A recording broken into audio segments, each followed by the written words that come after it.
Bonjour à tous les amis, j'espère que vous allez bien. J'espère que vous avez passé de bonnes fêtes, comme Guillaume Pomade en direct de sa nouvelle cellule, nouvelle prison. Hein.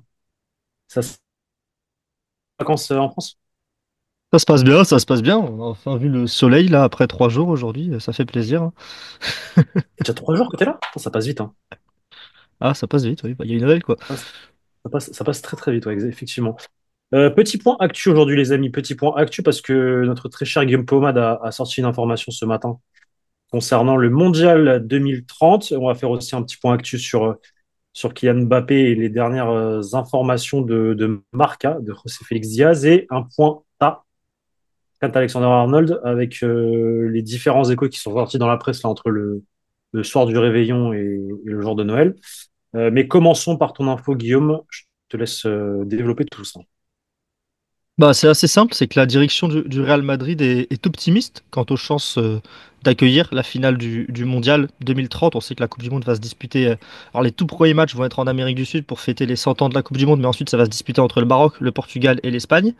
Dans le règlement de la FIFA, un stade pour accueillir une finale de Coupe du Monde doit faire 80 000 places. C'est simple, il y a le Camp Nou qui est en train d'être fini d'être rénové, il y a le Bernabéu dont les travaux sont quasiment terminés, et il y a un stade en construction au Maroc à Casablanca, le stade Hassan II, qui devrait faire 115 000 places et qui est la principale concurrence.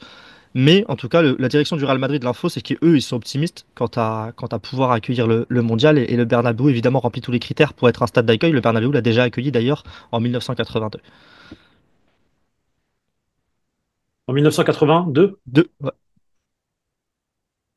excusez-moi, parce qu'il y a un petit temps de La latence là finale du entre mondial moi 82, ouais. et Guillaume. 82, ok. C'était pas 84. Non, c'est 82. J'ai vu 82 aujourd'hui C'est dans tout ce que 82? j'ai fait C'est comme 82. Non, recherche. mais excuse-moi, Oui, oui, oui, non, mais oui, c'est c'est moi 82, c'est 82, c'est 82. dans ma mémoire à moi, je pensais que c'était en 84 le Non, mondial 84, c'est mais je me l'euro. trompe. 84, c'est l'euro. C'est la France qui gagne en plus. 84, excuse-moi, oui, voilà, c'est pour ça que je mets 82, c'est le mondial en Espagne, effectivement. Moi, ce que je sais, c'est que le Maroc va faire un gros forcing pour l'avoir. Alors, ils ont beau être confiants, c'est ton info, les dirigeants, effectivement, sont confiants pour accueillir en tout cas le mondial en 2030. Mais le Maroc, ça risque d'être la concurrence numéro une et devant le Camp Nou. Donc, je pense que le Camp Nou, ils sont out. Camp Nou, ce Ouais, sera d'autres matchs importants. ça, Vas-y, ça vas-y. se sent que le Camp Nou est out, notamment par rapport à tout ce qui se passe autour de Madrid dernièrement. Il y a la Formule 1 qui quitte la Catalogne et qui revient en 2026 à Madrid. Il y a beaucoup de travaux d'aménagement et une vraie politique du sport qui se réinstalle à Madrid. Il a eu la construction du Metropolitano, il y a l'attribution de cette Coupe du Monde, il y a le nouveau Bernabéu et il y a vraiment un engouement global autour du sport à Madrid. Il va y avoir de la NFL aussi. On se rappelle que c'est avant tout Londres qui avait les matchs de NFL en Europe, les matchs NBA en Europe. Maintenant, il y en a à Paris aussi. Et voilà, il y a un gros engouement autour de Madrid. Il va y avoir un événement UFC normalement aussi au Bernabéu. Et tout ça, ça Ouais. clairement, on sent que ça penche. En tout cas, si la finale doit être en Espagne, ça penche côté Bernabéu. Par contre, comme tu l'as dit, le Maroc qui construise un stade de 115 000 places à Casablanca, c'est pas pour accueillir un quart de finale. Exactement. Donc, je pense que ça va se jouer entre le Maroc et, en tout cas, Casablanca et Madrid. Et tu parlais aussi du UFC NFL. Moi, je pense qu'il y aura aussi un match de NBA un jour ou l'autre. Au Bernabéu, d'ailleurs, je pense. Ils vont monter un truc avec les Dallas Mavericks. Bon, tout dépendra d'où ira Luka Ça, Doncic, mais là où sera Luka Doncic, enfin, il jouera à Madrid un jour ou l'autre avec c'est son que équipe NBA, je pense. ça manque d'une grande star du basket espagnol pour porter le projet, malheureusement. Il y a de bons joueurs espagnols, l'équipe d'Espagne est toujours bonne, mais ça manque d'un Victor Wembanyama, tu vois, tout simplement. La Non, France mais là a deux matchs parce que Victor est bankable au possible aux États-Unis, tu vois. ça, l'Espagne l'a eu dans le passé avec Pau Gasol et Marc Gasol notamment. Maintenant, le truc, c'est qu'aujourd'hui, à Madrid, moi, je parle que de Madrid, là, capitale. Luka Doncic, il est un peu vu comme le Cristiano Ronaldo du basket. Et du coup, je pense qu'un retour de Luka Doncic avec son équipe NBA dans je sais pas combien d'années, parce que là, pour le moment, c'est les Mavericks. Bien sûr, dans le jour, il partira. Moi, je pense pas qu'il partira. Mais je sais jamais, hein. J'imagine bien l'équipe de Luka Doncic contre une autre équipe en Europe au mois de janvier, de février, comme on peut le voir à Il y a- Londres ou à Paris avec. C'était comme cette année. Cette année, il y a un match à Paris, il y je avait crois, eu un, à l'an dernier, il y Paris. avait eu un amical. C'était la saison dernière. Cette année, je suis pas sûr d'avoir vu passer ça. Mais je crois que c'était la saison dernière, c'est sûr qu'il y a eu un Non, Dallas cette année, il n'y a contre pas eu le Real d'amical. Madrid. Et cette année, je crois qu'il n'y a pas eu, si je dis pas de bêtises, Mais en mais amical. il y a des amicaux en début d'année. Et maintenant, un match de saison régulière, faudra voir ce que ça donne. Mais Doncic, Ça. en tout cas, est le choix logique. Après, ce serait bien qu'il y ait un Espagnol à côté pour porter le flambeau aussi, tu Tu, vois, pour porter le truc. tu as qui en espagnol en Ah, il y a NBA? personne, il y a personne pour l'instant. Ah, il n'y a personne, Là, c'est ça c'est le pas, truc. il y a pas de, il y a de bons joueurs, mais il y a pas de superstar, tu vois. C'est ça le truc. Ok, très bien. Donc voilà. Potentiel finale au Santiago Bernabéu, c'est ce que beaucoup de personnes espèrent, mais comme je le dis, je pense qu'il y aura une grosse, forte concurrence avec le Maroc, et notamment ce stade Hassan II à Casablanca, qui sera terminé du coup en 2028 apparemment. C'est l'objectif. Et je pense que, à mon avis, il y aura moins de problèmes qu'avec le Bernabéu ou le Camp Nou. En termes de travaux, etc., ils seront beaucoup plus vifs, les Marocains. Deuxième info, deuxième sujet du jour, Yann Mbappé et l'information de Marca qui est sortie hier soir, le jour de Noël. Bah, c'est Pardon, Kylian avant-hier Mbappé soir, pardon, excusez-moi. qui a déclaré, le soir du réveillon, qui a déclaré tout simplement chez Marca, visiblement, en ce que rapporte José Félix, c'est que personne ne regrettera le transfert. C'est pas chez Marca, c'est Ah, c'est José en. Félix Diaz qui a accès à une promesse de Mbappé à Florentino Ok. Pérez en off. Et c'est le club qui lui dit quelle a été la promesse qui a été faite par Mbappé à Pérez. Ah, si, ok. Alors, en gros, Il c'est ça rapporte. le. Et il Pardon, rapporte la promesse faite de Mbappé au président du Real Madrid. j'ai mal présenté la déclaration parce que dans son papier, il utilise aussi les déclarations d'après-match contre Séville, donc il y en a un peu ça vient un peu de Ok, partout. ok, ok. Mais du coup, ça, en tout cas, la déclaration, c'est ça, c'est que personne ne regrettera son transfert à Madrid. Et donc, lui-même se met finalement une pression utile, en tout cas, se place en tant que voilà, on voit toute la dynamique. Hein. Ancelotti qui dit que l'adaptation est terminée, Mbappé qui fait un très bon match, qui vient de dire qu'il a touché le fond contre Bilbao et que maintenant c'est parti. Cette déclaration-là est clairement dans cette lignée dans tous les cas par rapport à à ce qui se passe dernièrement. Il y a l'engouement autour de Mbappé et du coup il se porte garant de réussir sa seconde partie de saison avec cette déclaration. Promesse faite bien avant Liverpool, je crois en plus. Je crois que c'était au moment de la troisième trêve internationale, si je dis pas de bêtises. C'était marqué dans le papier. Hein. Je sais pas si tu l'as lu correctement ou pas, mais d'ailleurs, c'est toi qui l'as C'est taffé. après Milan, c'est après Milan, c'est Liverpool. après Milan. Je l'ai Voilà, en tête, ouais, c'est voilà. après Milan. Je me J'ai oublié de disais, le voilà. préciser, Donc, oui, c'est, donc, pardon, c'est, c'est après Milan. donc après Liverpool, bien avant Bilbao, à un moment donné où Mbappé n'était pas encore au top il n'est pas encore au top de sa forme, mais il a un bien meilleur visage qu'en début de saison. Donc, promesse faite à un moment donné où c'était un peu critique pour le Real parce qu'après la défaite contre le Milan en Ligue des Champions, c'était chaud. Il fallait notamment gagner, en tout cas, rater un bon nul à Liverpool, mission faillie. Enfin, ils ont totalement raté la mission. Et derrière, gagner à l'Atalanta, c'est quelque chose qui a été réussi derrière. Et c'est là, à partir de ce moment-là où on a vu d'ailleurs Mbappé commencer à être plutôt bon à l'Atalanta, avec Girona aussi. Girona juste avant. Mais c'est comme si lui-même savait que l'heure allait arriver, son heure allait arriver, et finalement, la promesse est en train d'être tenue, vu qu'il finit bien, on va dire, la fin de l'année 2024, et il est, je pense, sur la bonne dynamique pour démarrer positivement 2025, à mon sens.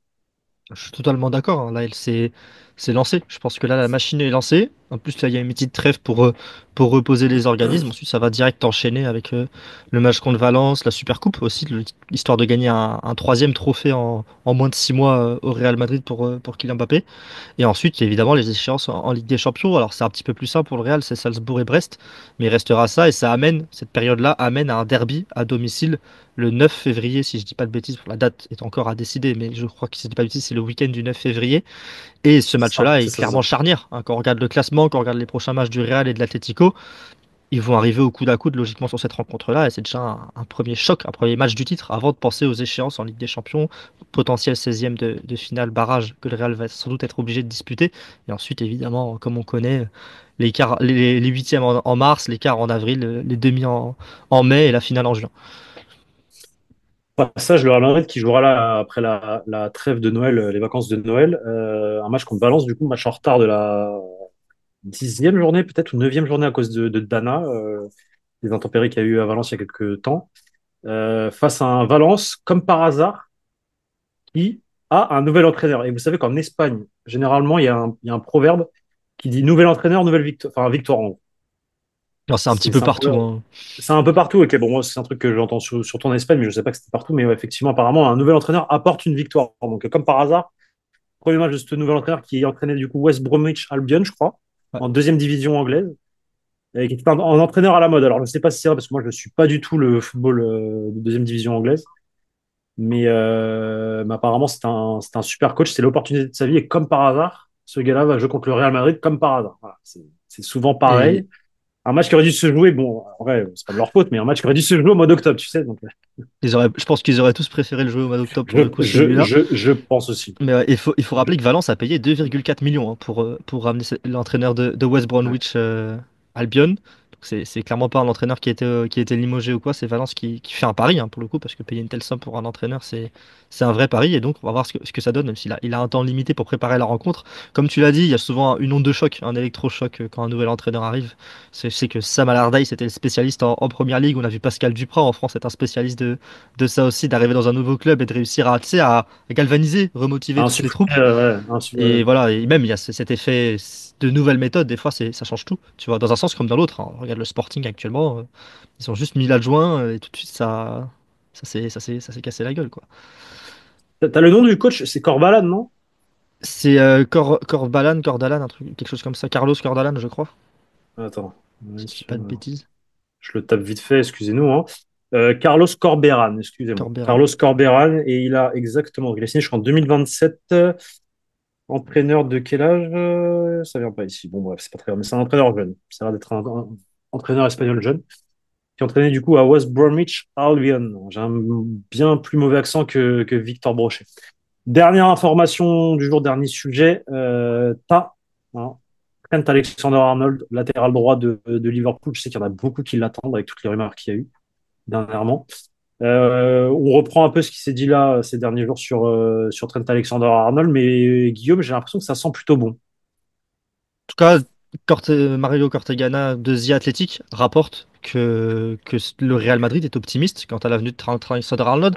C'est aussi une des excuses, une des raisons pour lesquelles le Real Madrid ne sera sans doute pas actif cet hiver, hein. Sur le mercato, ça a été confirmé on en a fait une vidéo il y a 6 jours avec Victor, ça a été confirmé par Marca, par AS, par The Athletic depuis.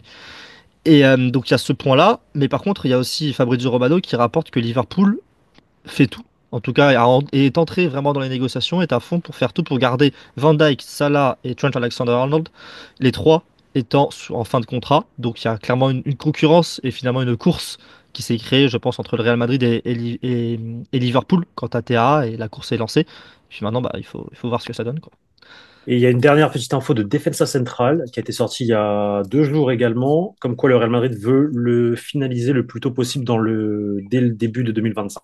En gros, ils veulent vraiment boucler ce dossier très rapidement au mois de janvier pour être sûr et garanti que TAA signera bien en fin d'année, enfin en fin d'année, en fin de saison 2024-2025, donc à partir de juin-juillet. Qu'est-ce qu'on en pense de ça? Bah, Dis-moi. je pense Ouais, que même dis-moi. si on prend un petit pas de recul, je pense que les deux infos sont liées. Le fait que Liverpool Oui. passe à l'attaque quant à ces trois joueurs en fin de contrat et que le Real Madrid veuille boucler vite, je pense que les deux vont dans le même sens, tu vois. Je pense que limite l'une d'infos complète un petit peu l'autre. Mais en tout cas, qu'est-ce qu'on en pense? Bah, écoute, c'est l'un ou l'autre. Tu m'as mentionné avant qu'on tourne la vidéo que Harry Redknapp a déclaré que pour lui, Théa devrait aller au Real Madrid. Ah, c'est une voie de plus, hein. On avait vu des Jamie Carragher en parler. En tout cas, on sait il y a deux choix possibles pour lui. Même si on évalue sa situation, si on se met dans ses chaussures, il y a deux choix possibles. Les deux ont clairement du sens. Il faut voir aussi comment se termine la saison de Liverpool, même si je pense que ce sera bouclé avant. Et que ce soit Liverpool ou le Real Madrid, ils ont tout intérêt à le boucler le plus tôt possible. Donc il faut voir ce que ça donne. Même Théa, d'ailleurs, a tout intérêt à le boucler le plus tôt Moi, je, possible, je pense. Parce que si tu sais que c'est ta dernière à Liverpool, moi, tu je peux pense que finir le cœur libre, la tête vide. Et comme ça, c'est fait avec le Real. Il y a plus besoin de se prendre la tête dans les moments importants de la saison. Et pareil, Liverpool, évidemment, s'ils le gardent, bah, plus tôt c'est, plus vite ils peuvent se concentrer sur le reste de la saison et sur les autres fins de contrat. Et pour le Real, bah, plus tôt ils le savent, mieux ils peuvent construire leur effectif. Moi, je pense que le Real Madrid a un atout majeur dans ses rangs que Liverpool n'a pas. Tu sais qui c'est? Bah, Jude Bellingham. Ouais. Je pense que Jude Bellingham fait un travail de l'ombre énorme depuis l'Euro, qu'on le sait pas, mais qu'il a fait partie de ceux qui ont, en tout cas, matrixé, je pense, le joueur à venir au Real. Et je pense que le joueur est chaud pour venir. Un peu grâce à Jude Bellingham. C'est- Je pense. Ça, c'est mon avis, hein. C'est pas... Et puis c'est déjà fort hein, qu'un joueur qui grandit là-bas, qui fait toutes ses gammes à Liverpool, ne serait-ce que envisage le départ, tu vois. C'est déjà quelque chose de fort de faire envisager autre chose à quelqu'un Bien qui n'a sûr. connu que gloire et succès dans l'un des plus beaux clubs au monde. C'est déjà quand même quelque chose de très fort et on va voir ce que ça donne sur les prochaines semaines, visiblement, parce que ça a l'air d'être prêt à se décanter, cette situation. Dans l'un des plus beaux clubs au monde et dans le plus grand club du football anglais, je tiens à le souligner et à le dire haut et fort face à un supporter Gunner, le plus grand club anglais. Oui, devant Man United qui est le deuxième. Les amis, merci beaucoup. J'espère que cette vidéo vous a plu pendant que Guillaume nous Je montre savais que son j'en avais un à maillot, portée de main, j'en ai toujours un à portée de main. son maillot Regardez-moi, d'Arsenal. regardez-moi ce flocage. Oh là là, mon Dieu, mon Dieu. Bon, Bon, c'est beau un flocage euh, Ramsey quand même. oui, par contre, respect à toi, c'est beau. Voilà, merci. Demain, il y aura du contenu là sur ces 2 prochains jours, des vidéos un peu spéciales. On vous spoil pas trop, mais je pense que ça va vous plaire. Mais voilà, aujourd'hui, petit point actu finalisé, les amis. Abonnez-vous, likez, commentez. C'est bon pour le référencement si vous aimez nos vidéos. Et on se dit du coup à demain pour de nouvelles vidéos sur la chaîne YouTube du Journal du Réal. Ciao. Et